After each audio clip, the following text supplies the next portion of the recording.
बिस्मिल्लाहिर्रहमानिर्रहीम। अस्सलाम वालेकुम व्यूअर्स, कैसे हैं आप सब? उम्मीद है सब खैरियत से होंगे। Welcome again to my YouTube channel. Viewers, आज मैं शेयर करूंगी आपके साथ बहुत ही मजेदार लबे शीरी की रेसिपी। लबे शीरी एक ऐसा डेजर्ट है जो हर ओकेजन पर अच्छा लगता है, फिर वो चाहे ईद हो या किसी की दावत। तो चलिए चलते हैं इसकी रेसिपी की तरफ। उससे पहले अगर आपने मेरे चैनल को अभी तक सब्सक्राइब नहीं किया तो इसे सब्सक्राइब कर दीजिए और इसके साथ बने बेल आइकन के बटन को भी दबा दीजिए।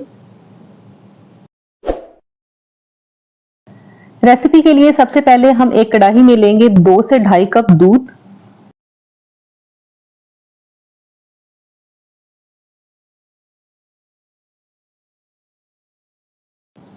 इसके बाद आधा कप दूध लेंगे और उसमें 2 टेबलस्पून वनीला कस्टर्ड पाउडर शामिल करके उसको अच्छे तरीके से मिक्स कर लेंगे।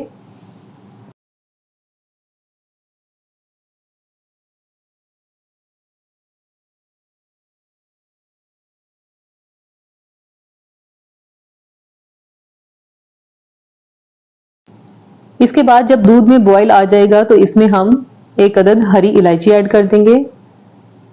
अगर आप लोगों को हरी इलायची का फ्लेवर नहीं पसंद तो आप लोग इसे स्किप भी कर सकते हैं। फिर इसके बाद इसमें जो कस्टर्ड का मिक्सचर हमने तैयार करके रखा था उसको इसमें थोड़ा थोड़ा करके शामिल करते जाएंगे और साथ ही स्पैचुला की मदद से दूध को मिक्स करते जाएंगे ताकि इसमें गुठलियां ना बने।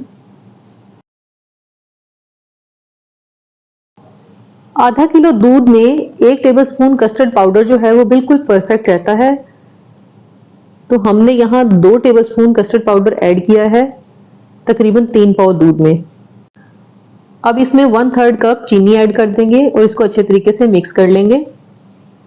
ये आप लोग देख सकते हैं कि कस्टर्ड की कंसिस्टेंसी इस वक्त थोड़ी सी कम है, लेकिन जैसे जैसे पकाते जाएंगे इसमें थोड़ी सी थिकनेस आती जाएगी।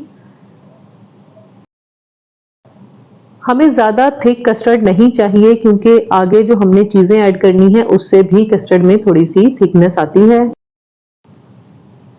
तो इसलिए हमने कस्टर्ड की कंसिस्टेंसी जो है वो शुरू में ही थोड़ी सी कम रखनी है क्योंकि ये ठंडा होने के बाद भी थोड़ा थिक होगा।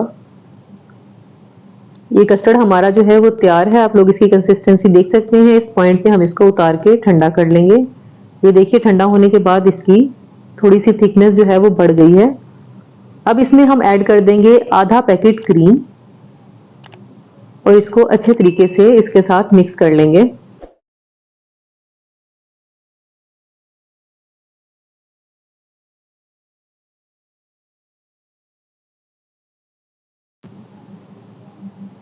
ये आप लोग देख सकते हैं कि क्रीम के मिक्स करने के बाद भी इसकी थिकनेस में इजाफा हुआ है।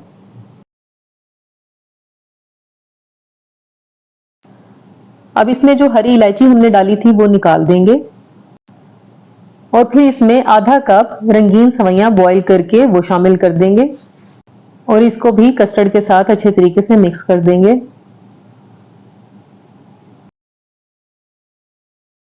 फिर इसके बाद इसमें बाकी के तमाम अज्जा शामिल कर देंगे, जिसमें एक छोटा फ्रूट कॉकटेल मैंने लिया है वो शामिल कर देंगे। इसके अलावा ये थोड़ी सी किशमिश मैंने ली है वो ऐड कर देंगे। इसके बाद थोड़े से पिस्ते और थोड़े से बादाम शामिल कर देंगे। आप लोग अपनी पसंद की जो भी चीजें इसमें डालना चाहें वो डाल सकते हैं।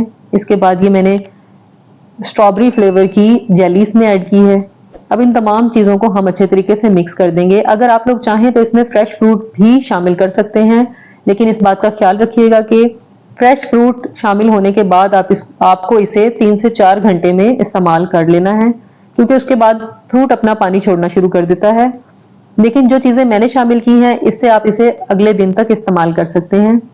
ये हमारा लबे शीरी जो है वो बनकर तैयार है। अब इसे डिश आउट करते हैं। व्यूअर्स, आप लोग इसकी कंसिस्टेंसी देख सकते हैं कस्टर्ड की कितनी जबरदस्त है। हमें ज्यादा थिक भी नहीं चाहिए और ज्यादा पतला भी नहीं चाहिए। चीजों को ऐड करने के बाद बड़ी जबरदस्ती इसकी कंसिस्टेंसी हो गई है। अब इसको आप लोग जिस तरीके से चाहें डेकोर कर सकते हैं।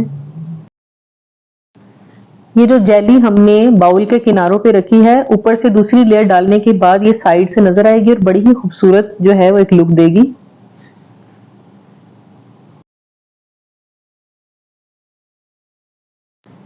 इसके बाद इसको ऊपर से अब जिस तरह से चाहें गार्निश कर सकते हैं।